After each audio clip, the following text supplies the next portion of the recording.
just for a minute. Close your eyes for a second. Now, here's hoping I still have a little bit of lighting left before it goes pitch black. Hi guys, welcome back to my channel. Let's recap all things Real Housewives of Atlanta. This is episode 11, right? And we're going to be doing a friendship health check between Shamea and Porsha. Now, this is stemming from the last episode where there was a total breakdown of communications. Chinese whisper literally destroyed the friendship that has been decades in the making. And I'm saying this very lightly. Before we get into the swing of things, I'm going to quickly say thank you guys for watching my channel and supporting me in my recaps and commentary. Please, as you all know, I need more subscribers. So please support me the best way you can by sharing this channel with your friends. Tell them to come in here and like, subscribe, and share as well, because as you know, word of mouth is all that will get you far.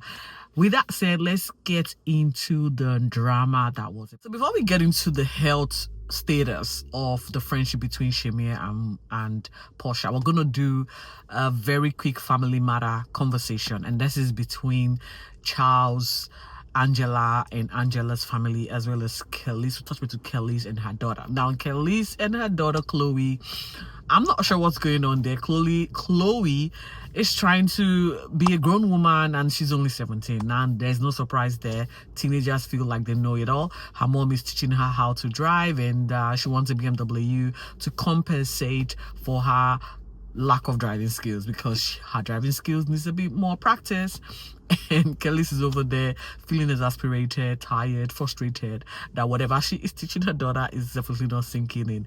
She did also throw a bit more light to her current restaurant. This is restaurant number 2, according to her, that she is trying to renovate. Apparently it's a little bit expensive.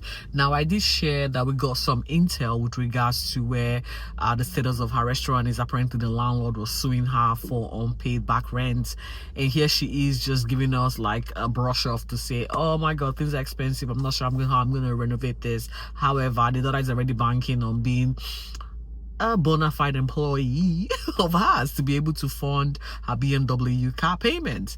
Now, I'm not sure how this is gonna go, because your mom hasn't even started with the rental work yet, and you're talking about recruitment. Let's take a break on this one and move forward. Now, quickly, I want to say this. Kelly strikes me as someone that is holding back on a lot of things. I don't know what it is, but I feel like there's something that we're not being privy to, and hopefully it comes out at some point, maybe during the reunion.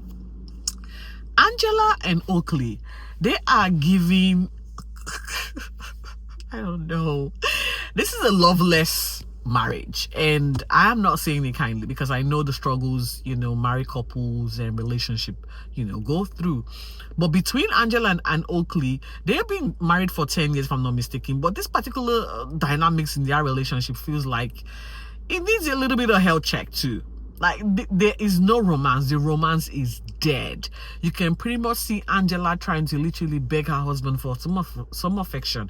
The husband is constantly throwing weird jabs, or not communicating, or responding to her to her feelings. And it's like, I don't want to watch this. It's very cringe. Literally, I was like taken aback at the fact that they had a date. I think this particular date was organized by Angela, obviously, and it didn't feel like, or Charles felt like he didn't want to be there. He didn't feel like he wanted to be there, and he tried to make light of the conversations. Angela was pretty serious, talking about how the family dynamics is affecting relationships and how she's trying to get her mom together. By the way, this is on a sad note.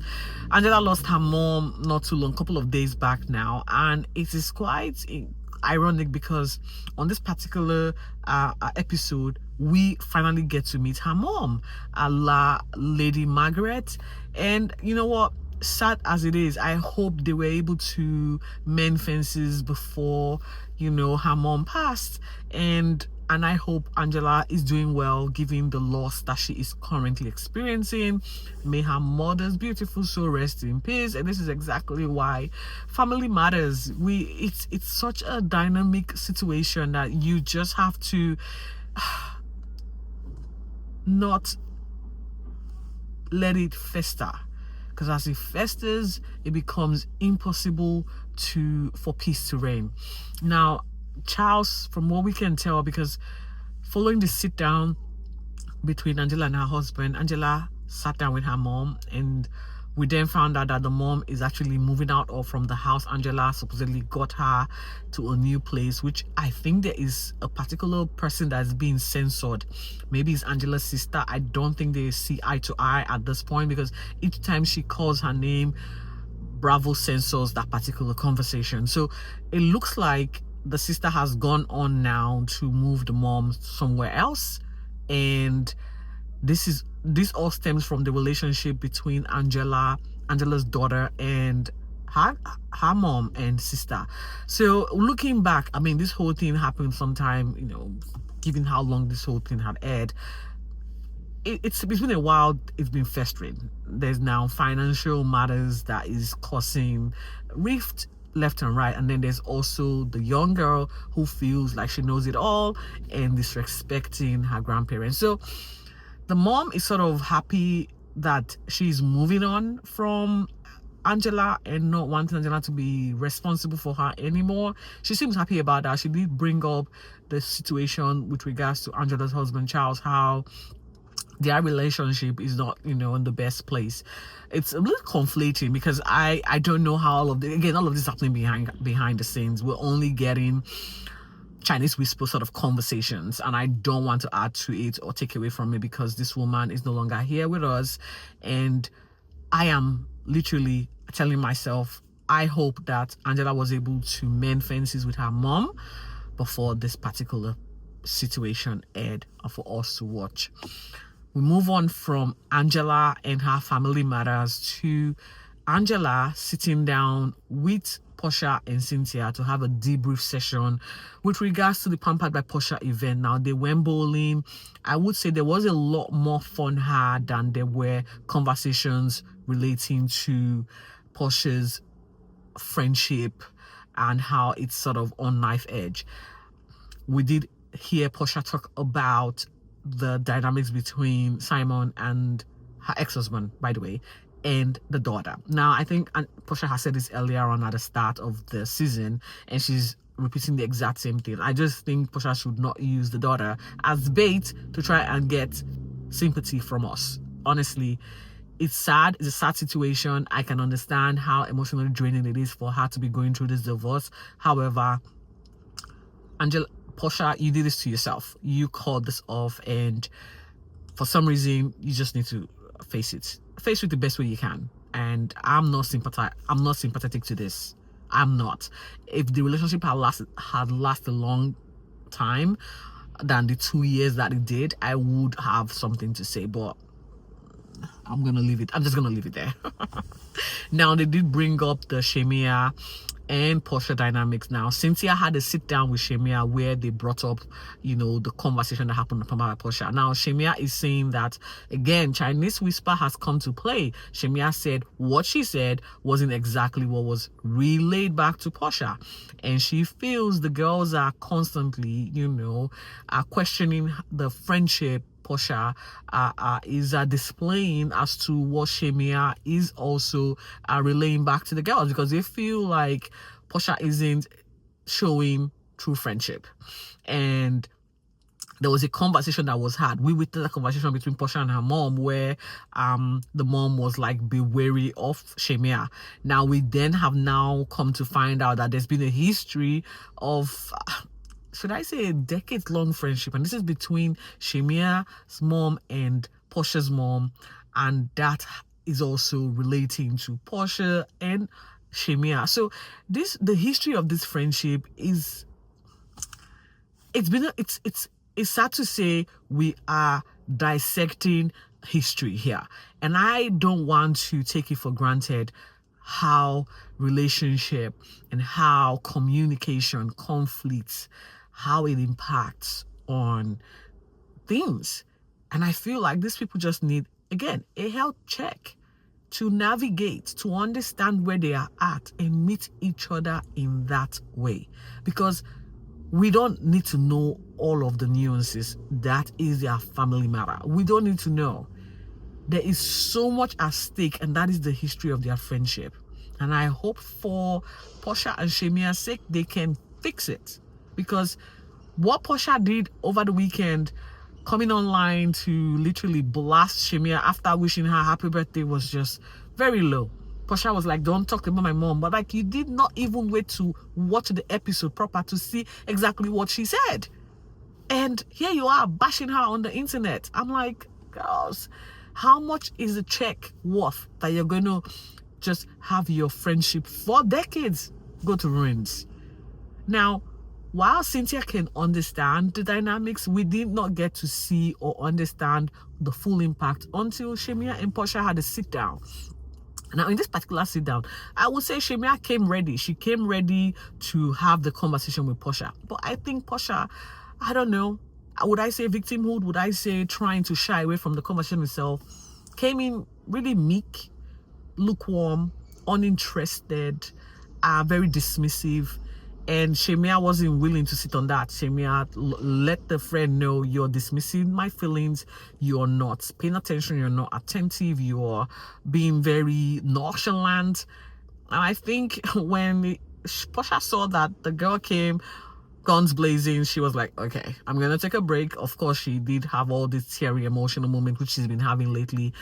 Like I said, I understand, Porsha, you're going through a divorce. It is a lot, you know. However, we should be able to separate when we need to have those conversations as to when we need to cry, because this particular moment wasn't it. Now, Shamea did all the talking, and every time Shamea had tried to address or get Porsha to speak on things, Porsha would find a way to circle back and not talk about it. In the end, I think Shamea just gave up again and wanted more of the friendship than having to have an argument on camera. They did agree to disagree. They hugged, they chit-chit at the end or whatever, kumbayad, I would say. But to what extent is this gonna go? I really don't know. I cannot wait to see how this progresses from this particular episode. But before we conclude, I do have to say that Drew is definitely going through hard times. Apparently, she had a meeting with the lawyers where there is now conversation with regards to LSC that was dissolved to an LSC that was created. Raf seems to want peace in every venture that Drew is involved in, and there's something, maybe the lawyer had I don't know, I don't want to say what I don't know, but it looks really messy to the point where Drew's mom decided to come and, you know, take care of her daughter. And with that being said, the kids are suffering, and there is no denying the impact of divorce on kids. I can tell you, this particular scene gave me a deja vu moment, and I was like, oh my God, Drew, get your kids counseling. It's, if for nothing, it's just for them to have a safe space and someone that have their best interest at heart to just listen to them and help you better understand how to manage this whole situation, because it's not looking good, unfortunately. I hope they can fix whatever it is going on. But again, guys, this was a very emotional episodes. You know, when you have family dynamics, family disintegration, breakdown of relationship, it is hard to talk about. It's not for me, I don't really need to kiki or laugh at people's misfortune. That's not it for me. But again, we do need to run commentary, and this is what it is. There wasn't a lot to hop on in terms of the juicy content. I will just say, let's see what happens next week in the next episode. Thank you so much for listening. Please come on the comment section and share your opinion and share your thoughts. I would love to hear from you. You never know, you might be getting a shout out from me on my next commentary. You are deserving. Stay safe and remain focused. Bye for now. Thank you.